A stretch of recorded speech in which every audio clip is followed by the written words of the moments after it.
బతుకమ్మ పండుగ మరియు శ్రీదేవి శరన్నవరాత్రి దసరా పండుగ శుభాకాంక్షలు. మా కాలనీ వాళ్ళు అందరూ మంచిగా కలిసికట్టుగా కష్టపడి వారం 10 రోజుల నుంచి ప్లేస్ అంతా శుభ్రం చేసి మంచిగా చేద్దామని అనుకున్నారు. కాకపోతే వర్షం సహకరించడం లేదు. కానీ ఇవాళ ఎట్లయినా సరే ఆడినాము. ఇలాగే మంచిగా ఇక్కడనే ఆడాలని అనుకుంటున్నాము. రేపటి నుండి దేవి నవరాత్రులు ప్రారంభం కానున్నాయి.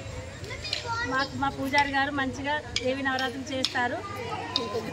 కుంకుమ పూజలు, శ్రీచక్రార్చన అన్నీ ఉంటాయి. కాకపోతే ఈసారి లక్ష పూల బతుకమ్మ అని అయ్యగారు ఒక సంకల్పం చేసుకొని బుధవారం రోజు మంచిగా బతుకమ్మ సెలబ్రేషన్స్ చేయాలని సంకల్పించారు. అందరూ దానికి రావాల్సిందిగా కోరుతున్నాం.